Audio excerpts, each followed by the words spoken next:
السلام علیکم ناظرین، میں محمد عمران اور آپ دیکھ رہے ہیں اجانی ٹی وی۔ ناظرین، آج کا میرا ویڈیو ہے اسلامک جنرل نالج کے اوپر، اور میرا ویڈیو کا پارٹ نمبر 13 ہے۔ تو چلیے شروع کرتے ہیں سوال اور جواب کا سلسلہ۔ سوال ہے، حضور صلی اللہ علیہ وسلم کس صحابی کو اپنی بستر پر سلا کر ہجرت کے لیے روانہ ہوئے تھے؟ تو اس کا جواب ہے حضرت علی رضی اللہ عنہ کو۔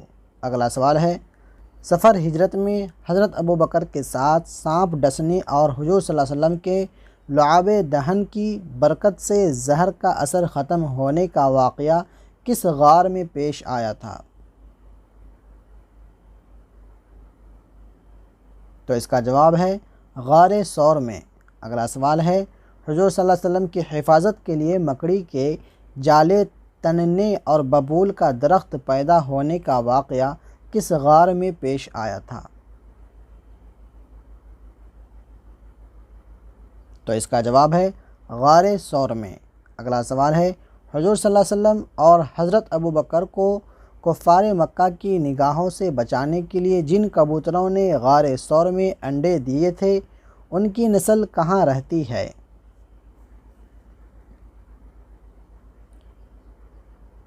تو اس کا جواب ہے حرم شریف میں۔ اگلا سوال ہے، دوران ہجرت حضور صلی اللہ علیہ وسلم اور حضرت ابوبکر رضی اللہ عنہ نے غار ثور میں کتنی رات قیام فرمایا؟ تو ان کا جواب ہے 3 رات۔ اگلا سوال ہے، حضور صلی اللہ علیہ وسلم نے جس اونٹنی پر سوار ہو کر ہجرت فرمائی اس کا کیا نام تھا؟ تو اس کا جواب ہے قصوہ۔ اگلا سوال ہے، اسلام میں کتنی بار ہجرت ہوئی؟ تو اس کا جواب ہے 2 بار۔ اگلا سوال ہے، پہلی ہجرت کہاں ہوئی تھی؟ تو اس کا جواب ہے حبشہ۔ اگلا سوال ہے، دوسری ہجرت کہاں ہوئی تھی؟ تو اس کا جواب ہے مدینہ۔ اگلا سوال ہے، مدینہ کا پرانا نام کیا تھا؟